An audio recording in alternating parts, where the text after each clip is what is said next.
Most businesses had delivery, house delivery, so they had a messenger boy. He had all these chariots. Like one that sticks out in my mind was Imco. To live in the Munster, down to the post office on a bike. You couldn't see the so much in the carrier on the bike, so you had to go that way and try look and rest your hand on the saddle because up the bike you go. There were cleaners and dyers. They were down where that laser eye surgery is now, and they had a bike, and I remember penning an ad there one time saying wanted boy as big as a man to push a bike as big as a horse.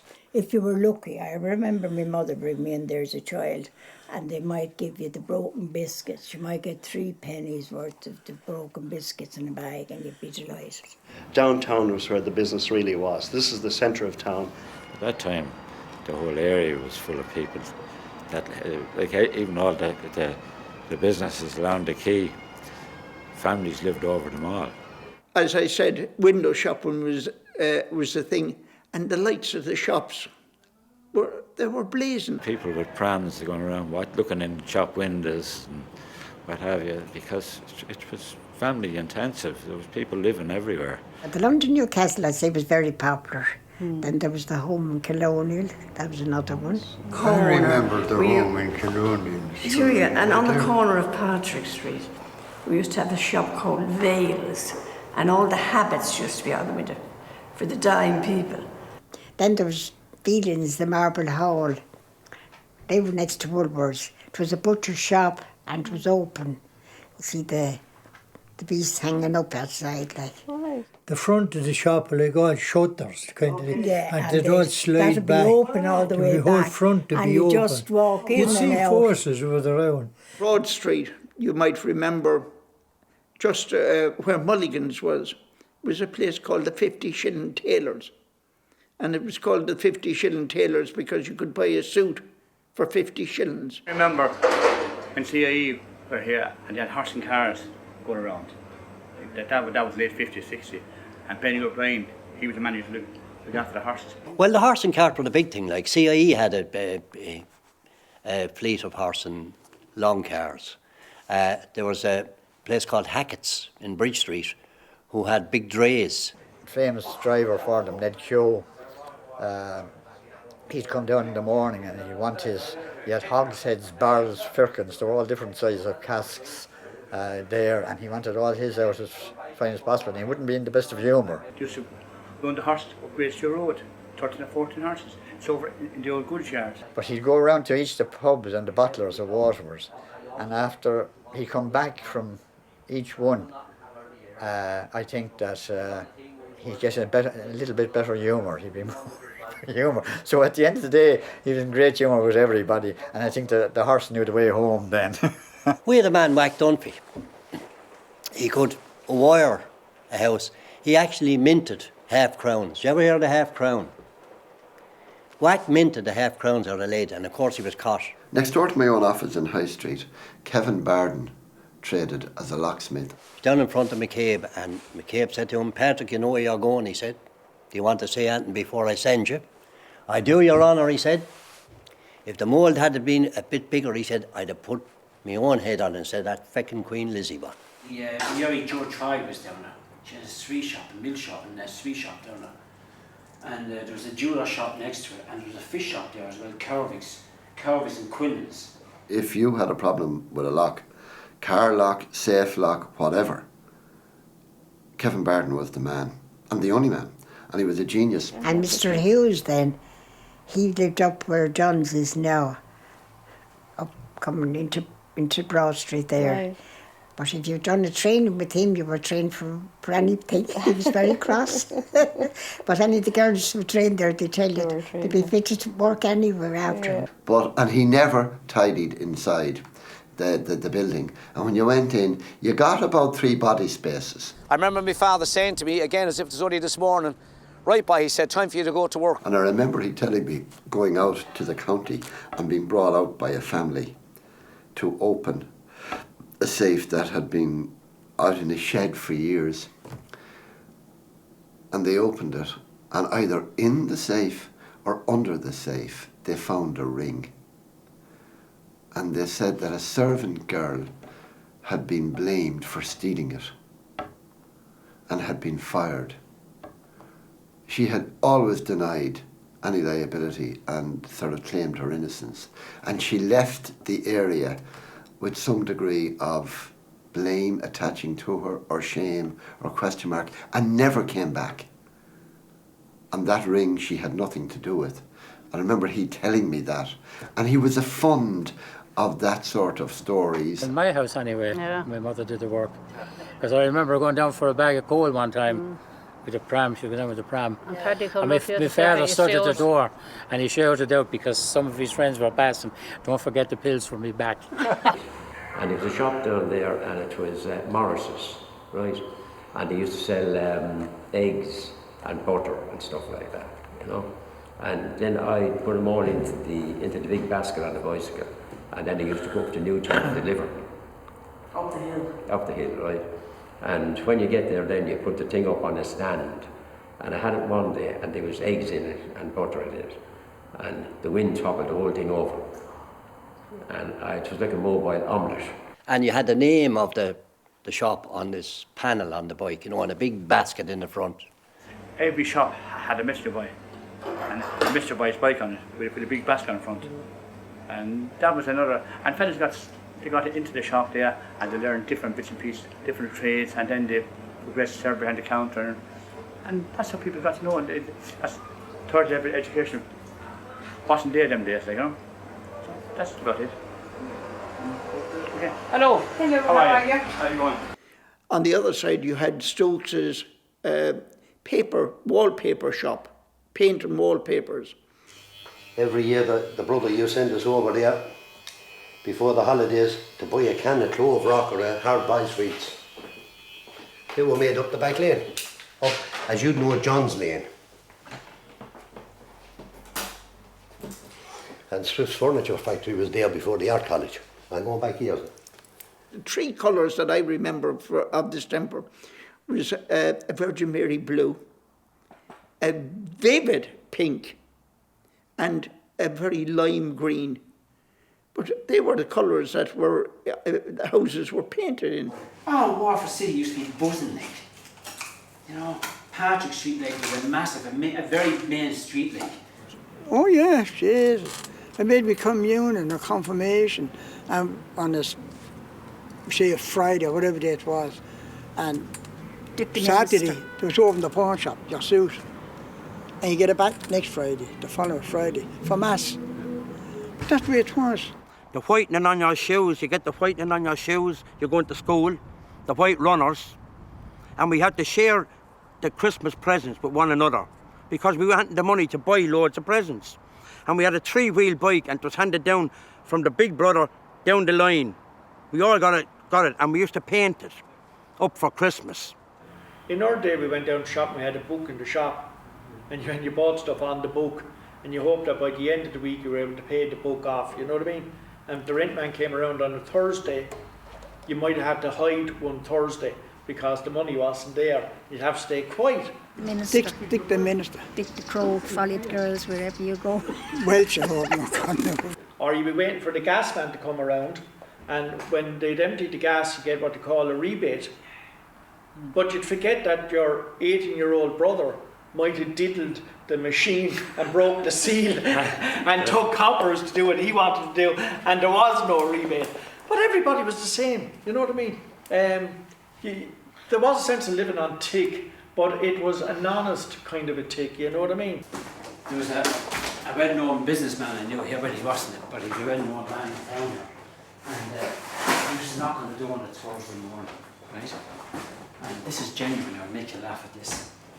But Henry Malloy had a meat shop across the road, you see, and Henry used to, we were very friendly, Henry and myself and that. But at that time I used to put a fish display in the window, actually out in the window, you see. And this man used to wear a long black coat, and he'd knock on the window, and I'd open up the shop, and he'd come in, and we'd be chatting away, and he might say to me, and Jimmy said, would you have a few bones for the cat? And I'd come out here and get him a few bones, a spare bag, and I said, no problem. So I get a spare bag and give it to him, and that was it. And then one morning Henry caught me, he said, Jimmy said, I have a go on to tell him. I said, what? Do you know, he said, when you go in the back, he said, you go into the back for some reason, he said, your man, he said, actually takes fish out of the window. He actually leans into the window, he said, takes fish out of the window, and he puts it into his pocket. And I looked at it, and I said to Joe, I'm telling you, I've seen him do it umpteen times. And he was right, because I used to be so busy, I'd go out the window and I wouldn't check the window. Do you know what I mean? But he used to take, and then he'd ask me for a plastic bag, so when you go up the hill, he'd take the fish out of his pocket. Funny, isn't it? Hard to believe. You know. And then I decided, when he used to come on a Thursday morning, I pulled off and I wouldn't put the fish in the window till he was gone. Then he used to come in here. And he'd come in here and he'd be talking to me, and I'd have the fish on the trays like that. And every so often he'd be talking to me, he'd be saying to me, here you be, that's a genuine, he'd be waiting to take the fish and put in his pocket. She was a perfectionist, but she did lovely photos. And my confirmation photo and my brother's communion photo was done by Annie Brophy, and we have that, and my parents' wedding photograph, just the two of them. And she would have retouched the actual negative, so but the film didn't show detail in, say, someone's hair. She would have had the skill to actually pencil in on the negative. Unless you were very wealthy, you didn't wear a white dress or anything. And my mother had this kind of dress with coloured flowers on it. And, you know, I used to say, oh, that was lovely, and a different colour. And she said, but the dress wasn't actually that colour. She said that Annie Brophy used to hand paint in some of the colours. Yeah, the penny bank people used to come there every Friday with their five shilling notes and their pennies and so on and so forth. And there was a small little book. You had a small little book, and everything was entered in, and you'd save until Christmas, and you would draw out your money at Christmas. But it was a unique place. There was a doorway slightly uphill to the shop front door. It was actually lower than the hall door, and the horse wasn't, well, it wasn't horse proportions, so the horse would have to duck to get in. We had O'Gorman's butchers there, everybody, so they used to make real beef sausages. They'd be all red hanging in the windows. And you had Quinlan's cake shop. Now, just to look in the window, you'd be looking for the cholesterol tablets. I got my first job at the Waterford Glass, and the master got me a job there. I wasn't very good academically, so he said, Paddy, I was only 14. In fact, I was the youngest cutter ever in Waterford Glass. I had one day over 14. I went to work in short pants, believe it or not. I went there, I was to go to work on Wednesday. My mother went into Darrow's, and she ordered a pair of jeans. Out of jeans, no jeans. You've got to go to work. She said, Mammy, I've only short pants. You've got to go to work. You're due in the morning. The factories are hugely. Denny's would have employed 800 people. Clover Meats over 1,000. Glass factory 4,000. Hugely involved in quantities of paper mills, over 1,000. One of the biggest mills. So I arrived out in there one day, and I met a man called Jim Brophy. He's a funny man too. What are you doing here? I had a small freckle-faced young fella. I'm working here. You're not working here, boy. I said, sharp hands on me. I am, I said, yeah. So I was a day over 14, I started working in the Johnstown branch of Waterford Glass, the old Johnstown place. A day over 14. That's one record. I was fully qualified a day over 19. Butchers, the Malays, their ancestors now be like the young generation of Malays, and they had an abattoir up in a place called Sheep's Lane, and the sheep used to go up there and they'd be killed there. In the 1950s, I worked with a man called Blackie Hennessy, and he used to take out Frank Sinatra, and a famous song at the time was Hey There, You with the Stars in Your Eyes, Doris Day Hit. We start singing, then the whole cutting shop would break into this thing. We were all singing away. And that was the atmosphere at that time, so I was singing this song, Hey There, You with the Stars in Your Eyes. In Denny's, I was a very junior clerk, and that's where when you got into Denny's bacon factory, you started at the bottom, and I started as office boy. So I came up through that. And the dressings then were made with the gut and blood and milk and herbs. Now, what the Cork people claim they make the best dressings, but no way could they compare with Waterford. Very, very strict. It was a British ascendancy factory, very unbelievably frugal in their attention to not wasting anything. Like an animal came in from the eyes to the horn to the bone to the skin to the leather, everything was used. The entrails were used for blood and bone manure. So there was all departments, so highly efficient. And even though that would have been back in '65, the quality of what they produced was excellent. When they sent out the contracts out to France of lamb, they were covered in white muslin. There wouldn't be a spot of blood on any carcass going. Absolute pristine. So you think we've just arrived now? We haven't arrived. We've been there back in the '60s. My father started off doing the shoe repairs possibly 80 years ago. And he was about 13 or 14 years of age, and he got a start in a shop called Codd's. High standards and very, very poor working conditions with very poor wages, and health and safety would have gone out the window. He was indentured to Codd's for 7 years, which meant they practically owned it. And some of the rules involved in being indentured at that time was that you couldn't be out after 7:30 at night. You couldn't visit alehouses or go with women. Wet. There was always water around you. Now, if you go in of a February morning, on a Monday morning, and you had to be in at 7 o'clock because now you were going to kill an animal, cut it, drain its intestines, lob it out. It wasn't conducive to wanting to do it for the next 40 years. Where he worked actually is opposite Penny's. There's a doorway there, and it was a long hallway, and there was 9 or 10 men doing shoe repairs alone just in that long hallway. Where girls worked in the sausage room, maybe 280, and using skins, machines pushing through meat into a skin machine and tying off sausages all day long. Mr. Devlin was our manager, and we'd have to parade every day before we go out on duty. It was very kind of strict. A hard job to get into. Yeah. Because it was mostly lovely glamour girls. You know, I wouldn't say I was the glamour girl, but the other girls were lovely and tall. I was very small. I'd say I must be the only business left in town with a half day on Thursday. That was always the traditional half day in Waterford, and I still take it. The first form of fashion was popped up in Spain. If it had popped up anywhere, I think they would have gone wherever it had come, but it just happened to have been in Spain. And when you discuss war, people think that soldiers are burly fighting men, but my recollection always of my father was a kind gentleman with great beliefs. And on occasions like Christmas Eve was a big celebration here. And whether you were living here or the Dunmore Road or wherever you might have travelled to in the city, the church was full to the door. Here upstairs, it was a beautiful celebration.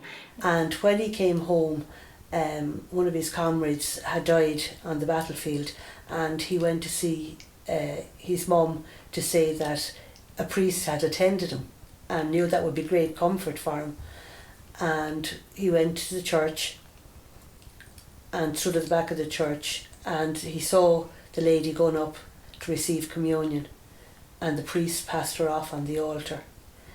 And my father said he'll always remember, he could hear the sigh, her breaths just stopped, and she slowly turned and walked down with her head hanging. And that was because the propaganda at the time from the blue shirts and from the church was that in between battles and in between fighting, the International Brigaders were going to graveyards and pulling up the bodies of nuns and priests.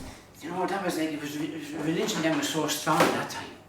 People would eat fish on a Friday. You were brought around to all your relations for your communion. That during the penal laws, that this was originally a grain store, and that mass was heard here in secret, and that's why it was in a laneway, because it didn't want to be known publicly that there was a service going on. To people's houses, and they'd be kissing you with whiskey bread, and they'd be dipping their finger in Guinness and giving you a taste of it, and your mother disapproving. It was a heavenly place. There was a holy hour here for Saturday, and the church would be full. And Paddy, he was Clark here, my husband, and he'd have the altar beautiful. On a Sunday, you go to Mass on a Sunday morning, you'd meet, you go outside the church and you could spend 15 minutes chatting. on Sunday, 5 or 6 times, that cathedral would be actually full. I remember, and it's Christmas time, Ah. and we all went to midnight mass in St. Patrick's. It was real midnight mass, and I don't know, maybe it's memory or whatever, but it always seemed to be frosty. And you'd be coming up that hill, and Esther lived on the terrace there, the third house in, and the stars would be like little diamond dots in the sky, and Esther had the red candle in the window lighting, you know. The path, you'd have to get off the path. That's right. Oh, you'd have to step off the path. Let the leading path, yeah. With this lady, she was, and I said to her, Peggy, are you sick or anything? And she said, no, Mary. She said, he kissed me last night. I'm wondering if I'm pregnant. Basically, the city of Waterford lies in a valley. We've high ground on either side, and that means it's very sheltered, very protected for shipping. Another key feature as to why the Vikings wanted to settle here is 3 very big rivers drain into Waterford Harbour, the Nore, the Shore and the Barrow. Between them, these 3 rivers drain or access 1/5 of Ireland's landmass.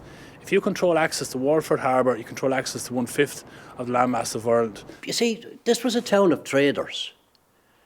I mean, I get sick when I see the quay now. I mean, the quay was an absolute hive of activity. Bear in mind that you had the docks, and the docks were worked. They really were worked. And even the ships coming up and down, you'd miss those on the river. Sailors coming in and out. There was a man called Jackie Lennon, and he used to splice the rope for the lift. There was lots of everything there that came in. There was steel, timber, whatever you like. Jackie became too old. We couldn't get anybody else. It was a skill that was gone. They were the hardest working men that were ever employed anywhere. It was the next thing to slave labour. And that's a fact. Oh yeah, really hard to go out at maybe 10 o'clock at night and work till 4 and 5 in the morning. We'd be on the ships. There was one gang, a number 1 gang and number 2 gang. My father was on one of the gangs. And they'd be employed for the first ship in the harbour. Second ship, the second gang.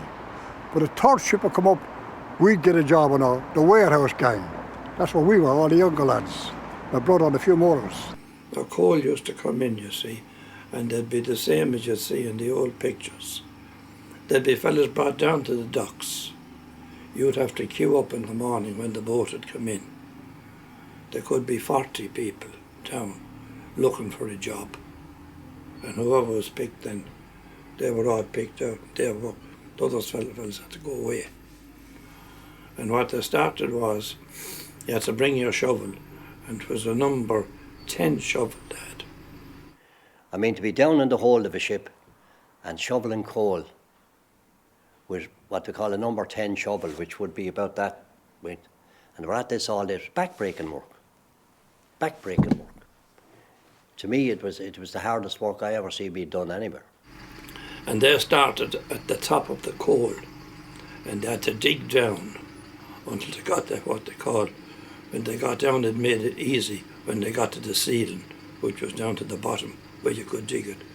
But physically digging the coal from the top was terrible hard work. They used to have the old truck with the steel wheels. I remember as a child not being able to lift them, and they would take half a ton. They'd bring it up to the ship, and by ropes they'd load the ship.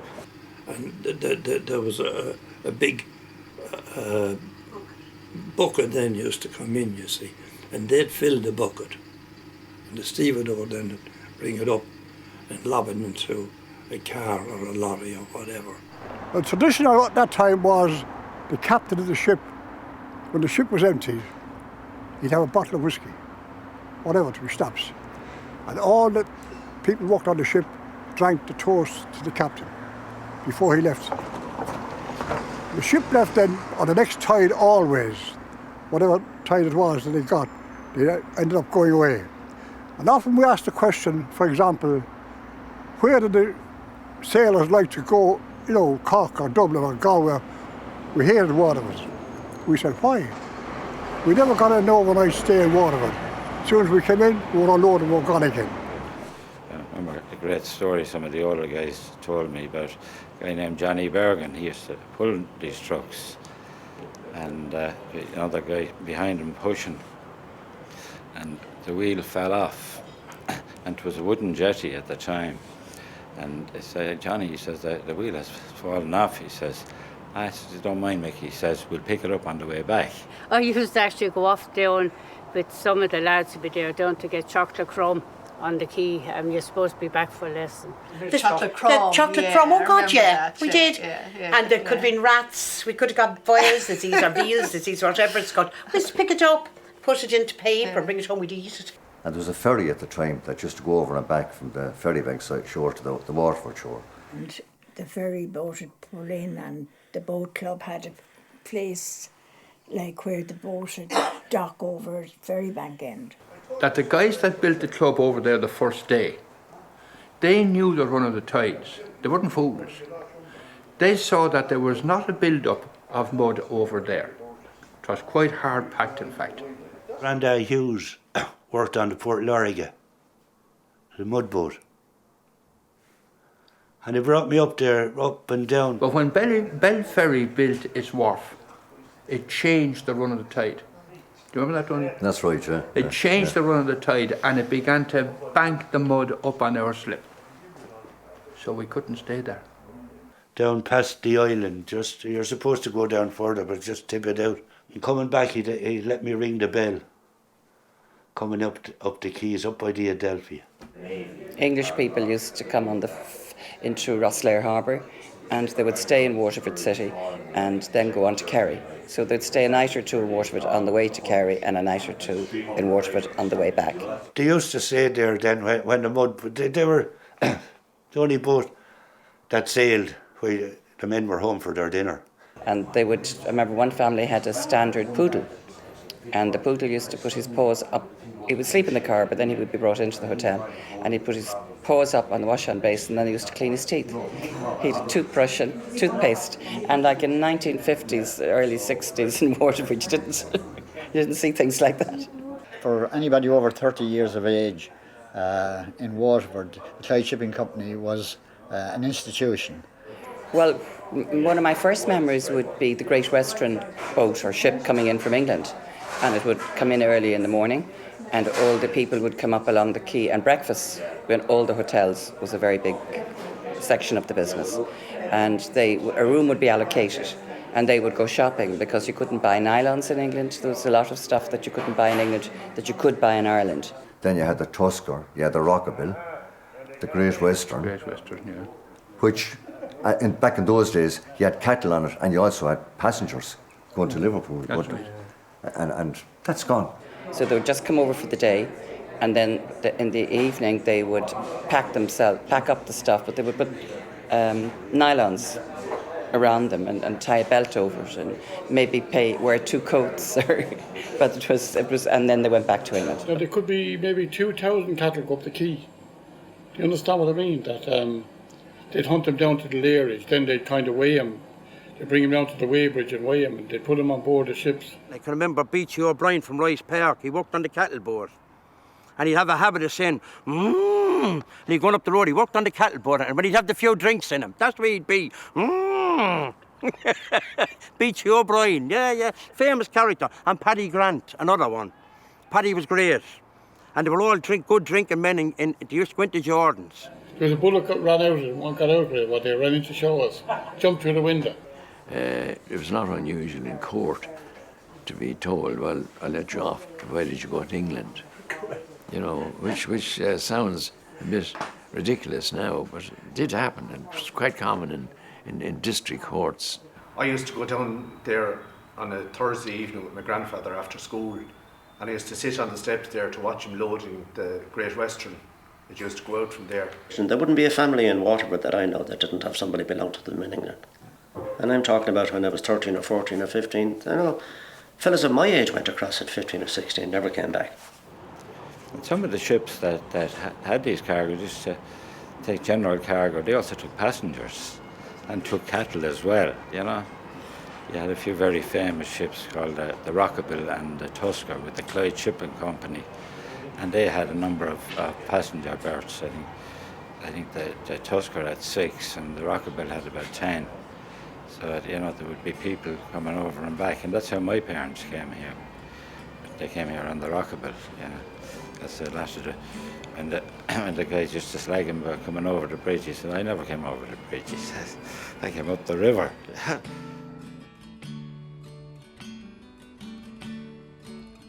Oh, the year was 10 and 1, and all the towns are dying. 'Cause the fat cats and top dogs and all the dirty lying. Oh, well, how they rule the country through fear and deceit, with the hard-working people left to do a seat. Oh, so should I jump ship all for greener pasture? Everyone in town went down to see them off. And they'd have accordions and old boxes, and all the women would be dancing around there. There'd be hundreds of people there. And it would come in at 7:30 in the morning, and everyone would be down to meet them. Whether they were relatives or not. It was just a thing to welcome them all home. Yeah, lovely. What an event. And then when the ship would be passing the island, Waterford Castle, the Fitzgeralds used to live there then as a family.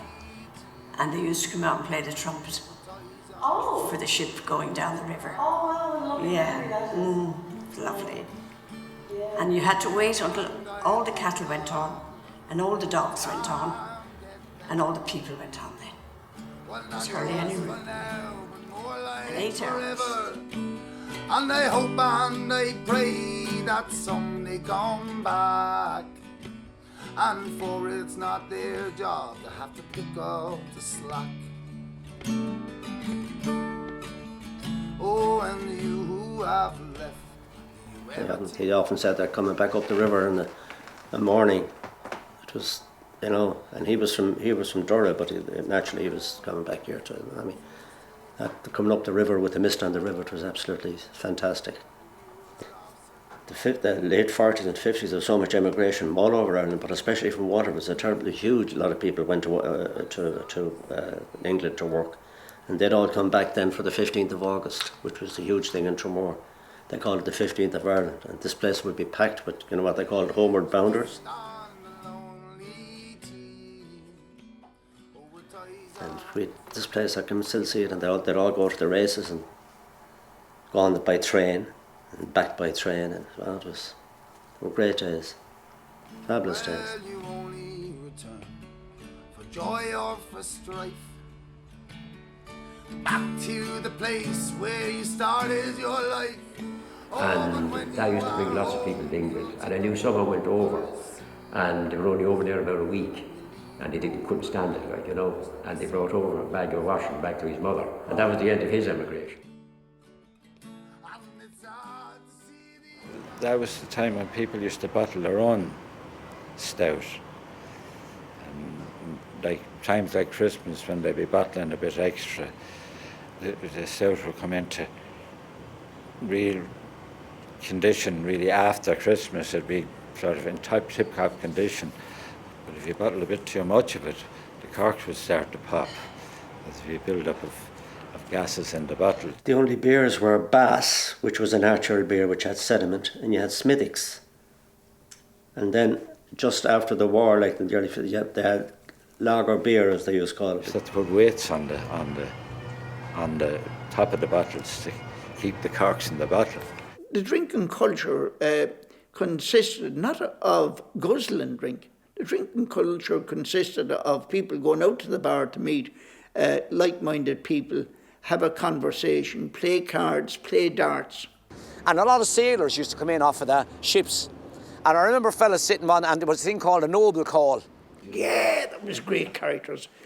The pubs were alive with characters. All the fellas then would be doing other than fella might recite a poem. But I always remember a sailor in there one day, and the first time I ever saw a fella eating glass, got up and he chewed a glass. And that was it. And some fella then bet him 10 shillings if he did a large bottle. One character that always springs to my mind is Tom the Liar, Tom Sullivan. He knew people called him Tom the Liar because he told the most outrageous stories, great stories. McCarthy's was known as the hole in the wall, and That was owned by old Larry McCarthy, who incidentally was the last ferryman. The barman, Tom, and another person was sitting around the fire when I came in, and it was the most miserable day. The water was dripping out of my coat, and Tom looked up at me and he said, "God, look at that young fella." And I was driving a lorry at this stage, you know. He said, "It reminds me of the day the captain of the Great Western came in." I could see he was in bad humour. I said to him, "Captain, what's wrong?" "Oh, leave me alone now, Tommy," he said. "Leave me alone, I am in bad humour. The aerial is after coming off the mast down below. The engineer won't go up and fix it in the rain." I said, "Stay where you are, Captain." I went into the house. I put on my wet weather gear. I put pliers in one pocket. I put a screwdriver in the other. I came in and I said, "Come on, Captain." I went down, climbed the mast of the boat, got the aerial in one hand, got the insulator in the other hand, wrapped the aerial around the insulator, held it with the pliers and tightened it with the screwdriver.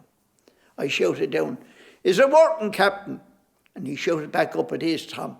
And when I came down, wanted the boat gone. Soccer was a big thing in Waterford, and soccer was a very big part of our business. Say we played in John Mooney's when there was cow dirt on the field, and you would have to go out of a Sunday morning and gather that into something before the game could start. Even the milkman was upset when soccer club was doing very well because he couldn't get his money. You know, the people would be going to see the match. That's the way life was then. There was no showers. The lads washed themselves in a water, you know, the rainwater. You win a trophy like that, a cup and a league, everybody wants to play you. You know, every match on a Sunday then was a cup final. There was no such thing as, you know, you were playing a cup final every Sunday because you had to keep winning. You know, 7 league titles in a row. And the father put a Kilkenny banner on the chimney when Waterford were playing in the All-Ireland. And we couldn't come out for 2 days because they were kicking the door and they had bonfires there. Now that was rivalry then, the Kilkenny and Waterford. And he was a mad Kilkenny man. As I say, old guys like that, Jimmy DeWell, he was called Careless Hands. He was a Waterford soccer goalkeeper. But poor Jimmy, he let a goal in one time. The only goal I ever let in. The people have very short memory. What about all the goals I saved? He got an extra Careless Hands over the one single goal he let in. The Waterford Dramatic Society were the big noise crowd at that stage. They came from upstairs down to the Theatre Hall and they started doing all their productions down here. So in 1960 or so, I did an audition to get into the Waterford Dramatic Society. I got through, along with a lot of other people, I'm sure, at the time. And that was the start of it. More than 50 years ago, Waterford had Grand Opera. It had Failing a Skull in it. Ted had a great ambition for the theatre. He loved all aspects of it, not just of the theatre, but of literature itself, poetry. You'd see him up in the window in Johnstown, and as someone said, they were terrified of the kids because Ted would be reading poetry in one window and the gang would be hanging out the other window. And if there wasn't the Theatre Royal, if there wasn't, or it was the Town Hall then, I mean, it wasn't the Theatre Royal or that kind of notion, I mean the theatre. It was the Town Hall. And you went down to the Town Hall, and the Town Hall was on the Mall. And that's where it was. But it was part of the people's life. You know, I know it's a truism to say it was the people's theatre, but it was. We all learned.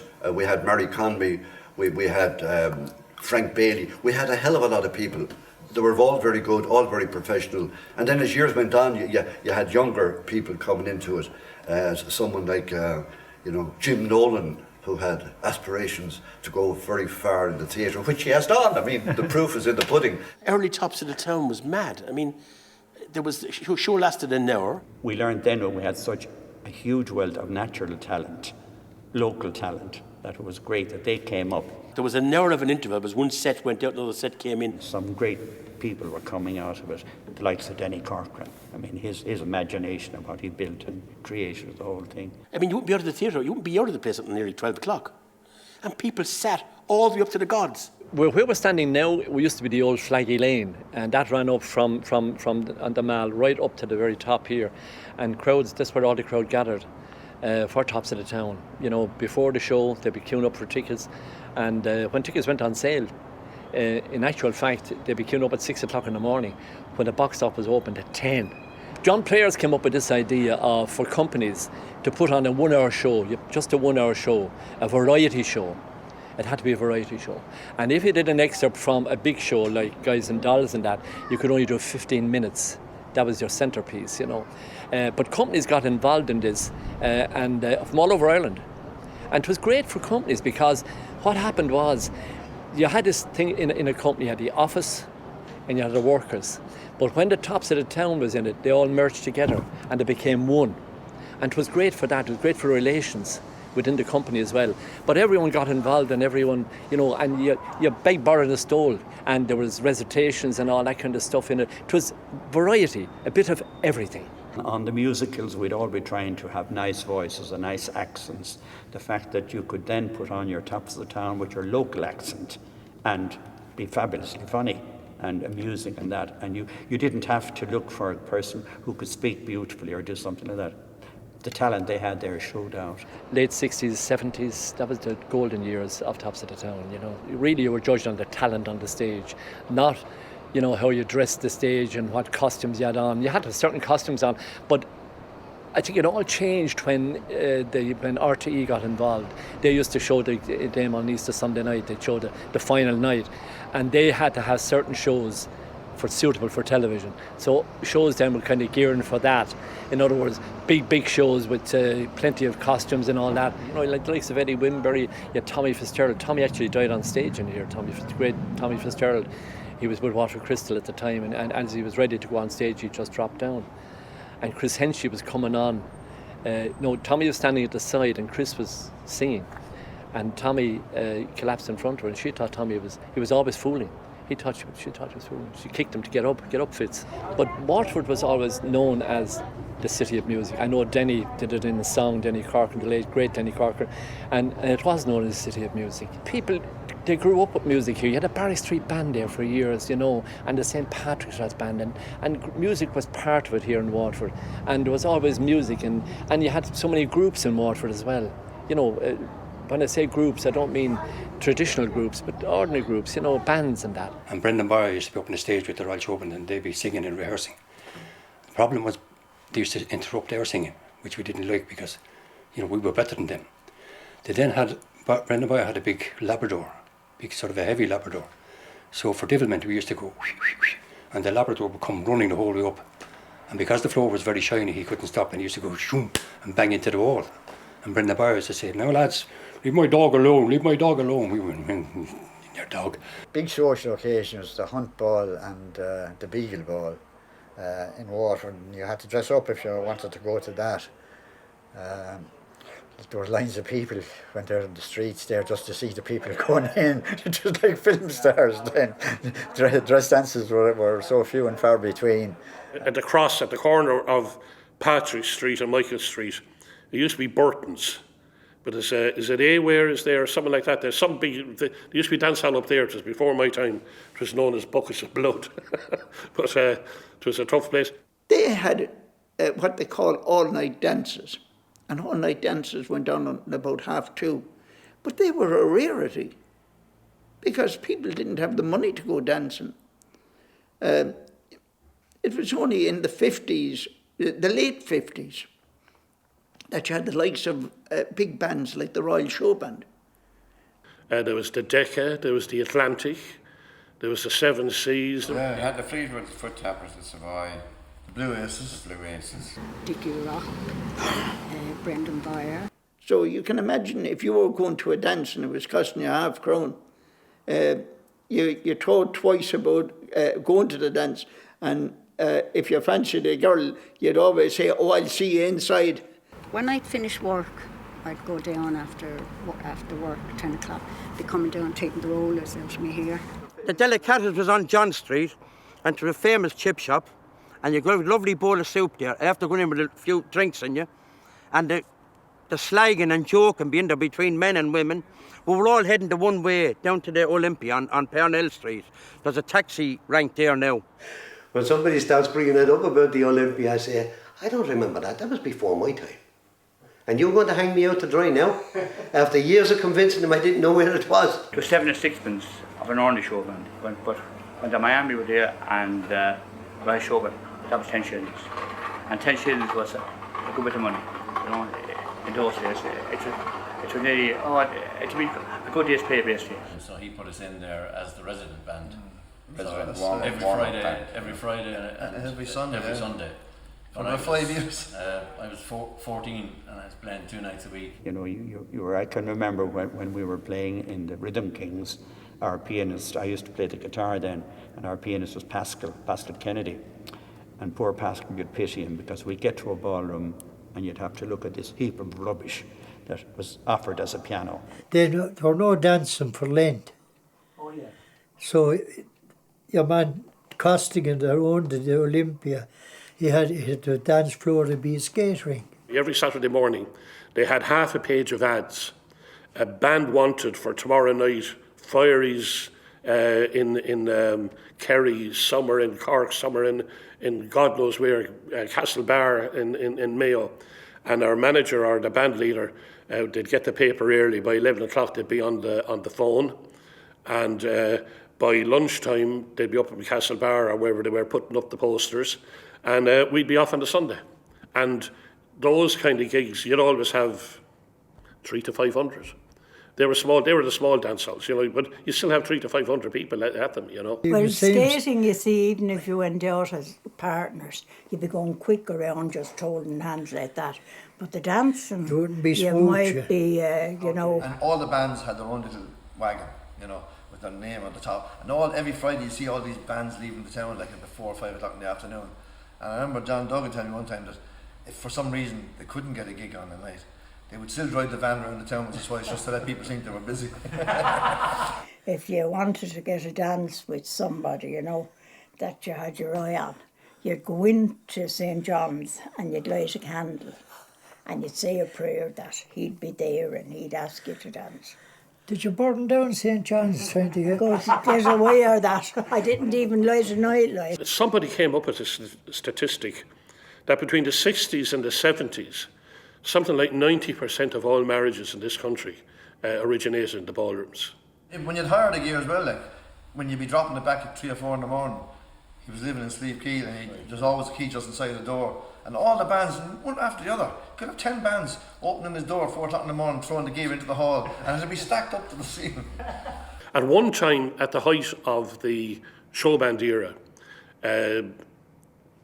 some team of economists figured out that for a short period of time there was more people working in the show band industry. Now that included musicians, managers, drivers, people who worked in dance halls, everything, but there was more people working in the show band industry than there was in agriculture. Sorry, as long as I was working there, which was 6 or 7 years, until maybe I was 16 or 17. First of all, I used to go for a drink with my mates, and then we would come back down, this is on Friday night or Saturday night or Sunday night, back down to Olympia. The queue, if there was a big band then the queue would be maybe a mile long, 3 or 4 deep. I mean, there was nights when the Royal were there and we would pack from the stage right back to the door. You couldn't actually dance. They were just literally standing there for the night watching the band. If you were going to a dance in the Olympia and we were going home at, we say, 12 o'clock at night, you did it very quietly. You didn't want someone saying, oh, I saw Johnny Elward going home the other night and he's shouting his head off. Because you get a boot up the backside from your father the following morning if he found out about it. One night I was coming back in. This is after my father threatened me. If I went down there again, what he was going to do to me. But I came in through the mill, into the back of the house, and it was pitch dark. Back door was open, which was a little bit unusual. And then I smelled cigarette smoke, which was more unusual. And I went to stand on it. I couldn't see anything because it's black, you know, very, very dark. But I went to stand on the step, and I stumbled over my father, who was fast asleep waiting for me. And he caught me up and dragged me out the back and bet the living daylights out of me. And I'll always remember because the moon was shining down as he's kicking the daylights. But that lasted about 3 weeks and it was off again. The lads, like the lads from here, they'd always come over and they'd always say, Brady, who are you going home with? No one. Yeah. Right, we'll walk you home. Meet you outside, never like, you know. leave you, walk home from the Olympia. Yeah. But I never, as long as I was going to the Olympia, I never danced.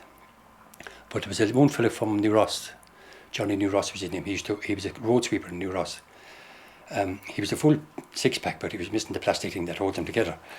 But he used to walk up from New Ross, and he used to have sometimes he'd have a white tuxedo and dicky bow. and sunglasses. And you'd have a little dance, then they'd be getting the big to go. Off we go then. It was only all minerals, there were no drink in the bars. It was all Jeff Fora. And the club milk. And That was it. you hope you find a fella that'll bring you in for a bottle of, and then get lost after. But he used to be dancing all over the place, legs up. He would jump about 6 foot, 2 legs underneath, he'd have his hands underneath. He'd always be smoking. And not just one cigarette, he'd have 2 or 3 or 4 cigarettes in his hand. And he was jumping all over the place. And the whole place, now the Olympia used to be packed, jam-packed, but they widen up and make a huge circle. And he would be dancing in the middle of this. He took all the attention away from the bands and the show and everything else. The Coll like was 1 and 3.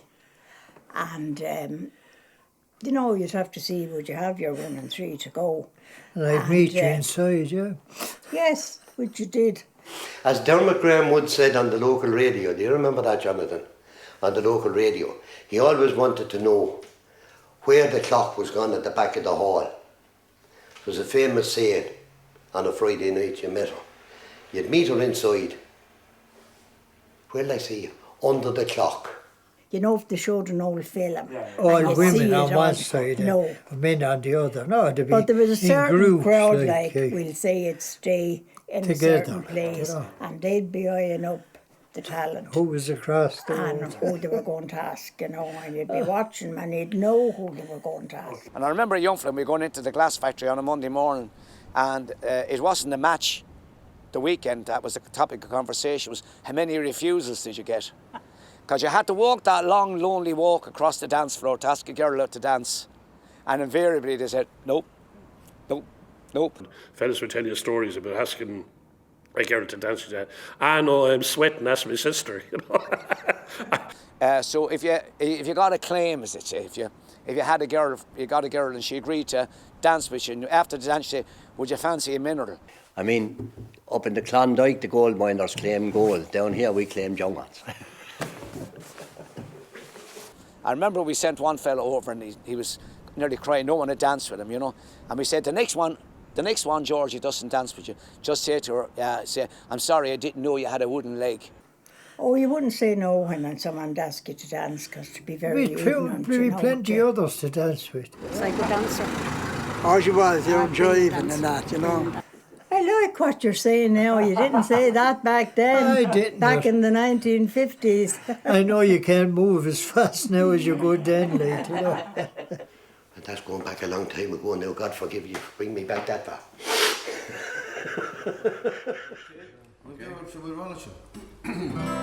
Oh, then fare thee well, sweet Donegal, the roses and the gold. I'm crossing the main ocean, where the foaming billows roll. It breaks my heart from you to part, where I spend many happy days. Farewell to kind relation, I am bound for America. Oh, then Mary, you're my heart's delight, my pride and only care. It was your cruel father would not let me stay there. But absence makes the heart grow fond, and when